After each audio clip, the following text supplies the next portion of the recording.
Hey friends, today I want to make a video about labels, and this is a thing I could probably talk for 3 hours about, so I'm going to try and squeeze it into 6 minutes. I don't know if it's possible, but I'll do what I can. So the thing about labels, I'm talking about like social labels or like nouns that people use to describe themselves. You know, extrovert, introvert, feminist, just atheist, all of those things. And the thing about these words is that they are convenient because they have a lot of connotations to them, and with one word, you know, you can put that word on a t-shirt, or you can put that word in your Twitter bio or your YouTube bio or whatever, and it connotes a lot of things. You know, it implies a lot of things, which can be a shortcut for connecting with people, but it's also a bit of a trap because different people have different connotations assigned to different words. Different people assign different connotations to different words based on their background, based on their experience, based on what they've encountered. And so you may find yourself in a position where people assume things about you that you didn't do, didn't say, didn't claim, and so on, because of association with the label. And I don't know if it's possible to live without labels entirely. I mean, I don't think it's possible because we are human. We do have limited time and energy, and we have to try and convey as much as we can in the space that we have. And, you know, sometimes you do see people using bios with things like, you know, a bio is too little space to talk about all of me, right? Or, you know, I'm too complex. I mean, they might not say literally these words. Some will, but like the idea that they try to express is people are more complex than what you can describe in a bio. And while that's true, saying it doesn't tell us a lot, you know, and that itself becomes a kind of label, even if you, I mean, it uses it could use a bunch of different words, but you could basically compress that into trying to be illegible or trying to be unlabeled or whatever. And you know, I just use the word illegible, and that is a word associated with like, where did legibility come from? I know a bunch of people who use the phrase legible as a kind of shibboleth. And a shibboleth, how do you explain shibboleth if you don't know? It's like a password, like a phrase, right? It's an in-group language, it's jargon. It's a kind of word that is used by a group of people who are familiar with a certain kind of territory or space. You know, like why do some people use the phrase lived experience instead of experience? It's a way of signaling to other people who are familiar with that jargon that you have done the reading in that sense, you know, so it's a kind of password, right? And again, there are pros and cons to that, but what I want to talk about and what I kind of want to recommend is taking the long way out, which is tedious up front, but it's worthwhile in the long run, which is, you know, instead of using labels, like try to discuss specific things. So, you know, if someone asks me, are you a feminist, right? I would respond, I would try to have a conversation about it, you know. I don't want it to be, do you fly this flag or do you not, right? Do you support this thing or do you not? I would ask, you know, what do you mean by that? What are the issues that you're concerned with, right? And it can get kind of antagonistic because let's say somebody says, oh, I mean that women are equal to men, right? And I'm like, okay, what do you mean by equality, right? In what sense?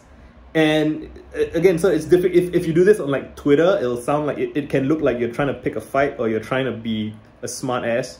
But it is, I am serious about it. I do want to understand where you're coming from, you know, and in that sense, I feel that I respect people more than people tend to expect. You know, they think that I'm trying to like weasel out of their conversation, but I'm just trying to bring it, I'm trying to have a proper conversation in my frame, right? But if I detect that the other person doesn't want to do that, then I try to kind of gracefully navigate out of that. But yeah, what do you mean by equality, right? In what sense?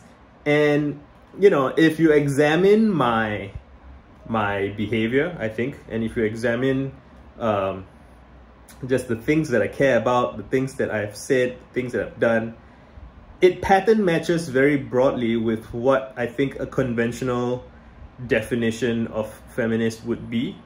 But, you know, I don't want to make that label a flag that I fly. And not because I'm ashamed of the label or the flag or whatever, but because I want to continue to have discussions, especially with people who don't like the label, right? So it's like in-group posturing versus, and again, you know, it really, you can frame it in a lot of different ways. You can frame it in a positive way or in a negative way.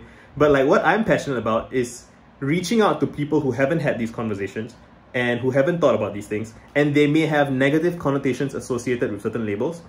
And my approach is to try and have conversations about these things in specific instances, about specific things. Let me try and pick something else. Extrovert versus introvert. You know, am I an extrovert or an introvert? Do I have to answer that question? You know, what does it mean to you, right? You know, I enjoy solitude. I enjoy talking to people. I like to connect with people who I have shared understanding with. So I like to write a lot and make these videos and stuff so that the people that I can connect with are people who know me pretty well. And, you know, so is that an extrovert thing to do? Is that an introvert thing to do? It's complex. It depends on what you mean. So I'm always asking people what they mean, because I don't want to proceed into a conversation where we both think we know what the other person means, but we don't actually. Then we're projecting past each other. And the misunderstandings and arguments and confusion that result as the downstream of that, you know, it's like you're forced to pay the debt that you didn't realize you incurred when you did the thing where you use a convenient label. So, you know, when I was a teenager, I used to define myself as an atheist because I thought it was, you know, I'm not religious, don't particularly believe in, and again, what do you mean by religious, right? I don't particularly subscribe to any single traditional Orthodox religion. But, you know, what I found was that when I described myself as atheist, people would have very predictable reactions to that. They would either be, you know, so non-atheists would often respond, I'm not going to say with hostility, but like, you know, they assume that our conversations are going to be in a certain space. And I don't like that. I don't like preemptively shutting out areas of conversation. And so what I learned to do was, when somebody wants to talk about religion, again, it's the same thing. I would say, you know, what do you mean by religious? You know, what do you, like, what are the things? Do I believe that there's and like kind of human-ish creator watching over us? I'm not so sure. I don't think that's likely. But do I recognize that there is, you know, a certain divinity in existence? Yes. You know, it's so I re-derive everything from first principles. You know, I kind of talk about the basics over and over again. You know, it's not like, do I believe in this or do I believe in that? I want conversations to be exploratory. You know, I want to learn things about other people and myself.